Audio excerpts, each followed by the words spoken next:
Hey everybody, welcome back to the channel. First off, thanks for all of your views and thumbs up, much appreciated. On my previous Raptor R overview video, I got a question.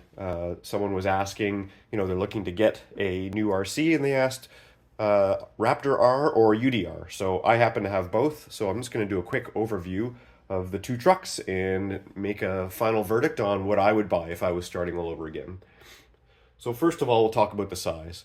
So the Raptor obviously is a 1/10 scale, kind of an extended slash, so a quasi short course truck, whereas the UDR is quote unquote pro scale, somewhere in the vicinity of 1/7, maybe 1/6 scale, according to Traxxas. But obviously the UDR is much bigger in size, and that comes at a penalty. It's obviously much heavier. It requires a lot more power, in this case 6S, to get the maximum potential.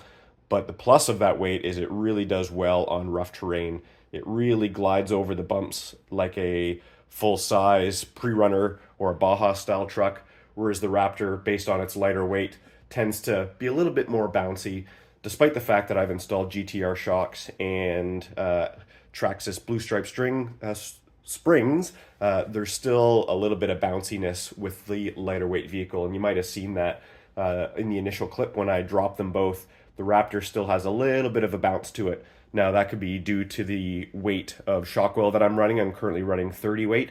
Maybe I should plus that up to a 40 or a 50 and see how that works with dampening over the bumps.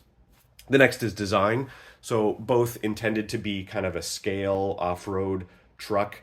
I would argue the Raptor is a bit more towards bashing, although it's probably not the best platform for it given its extended wheelbase, not the best for a skate park or trying to do backflips, whereas the UDR is far from a basher. It's definitely more of a scale driving experience, appreciating its suspension travel over bumps, driving in sand. I definitely wouldn't be taking it to a concrete skate park, that's for sure. Next is the driving experience. Both are very, very quick trucks. In its stock form, the Raptor will hit probably 50, at least that's what it says on the box, probably closer to 45, maybe 46. I have not installed the high-speed gearing. First off, it wouldn't work at our local track that I race at. And second, despite the fact that I've got two fans installed, very well known for overheating issues, and I'm sure that's that's worse with the high-speed gearing. The UDR, on the other hand, fast out of the box, again, needs 6S to reach that full potential, so they're both equally fast trucks. The UDR in particular is a little bit more sensitive to drive, very prone to traction rolling, especially on hard, asphalt surfaces. So you really need to be mindful on how you drive it. You just can't rip it around a corner at full speed, maybe, pull in the throttle expecting to swing the tail out with that live axle with the locked differential. You're definitely going to be prone to traction rolling, especially on harder surfaces. So you need to be a bit more careful with how you drive the UDR. Whereas the Raptor, you can kind of drive it in your traditional basher sense in that you can swing out the tail and drift it around a lot easier on harder surfaces. Reliability and durability. So here's the big one. So the UDR is known for its lack of durability. Now, me personally, I've probably put 15, maybe 20 battery packs through it, and I haven't broken anything. Now, some will say, hey, you're not driving it hard enough, and that might be so. But I've driven it, on pavement, grass, dirt, sand pits with paddle tires. It's rolled countless times, done flips end over end, and I haven't broken a thing. So far I've been pretty lucky, but it's also really difficult to work on.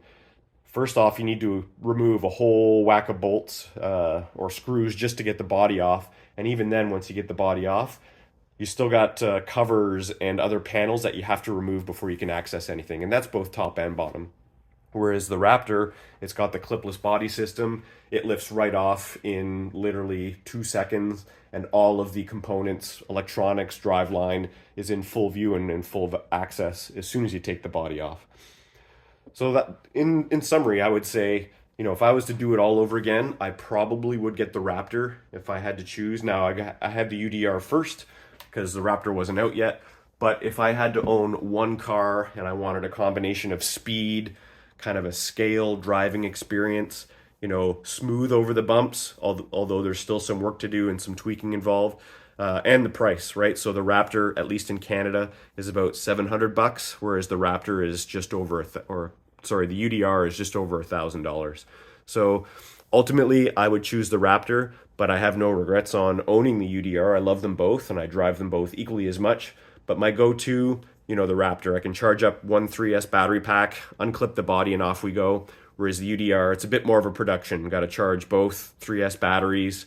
It's a bit of a process to put the batteries in the bottom and get things up and running. So ultimately, get the Raptor. But if you have the money, UDR is no slouch either. Thanks for watching, and I hope you enjoyed. See you on the next one.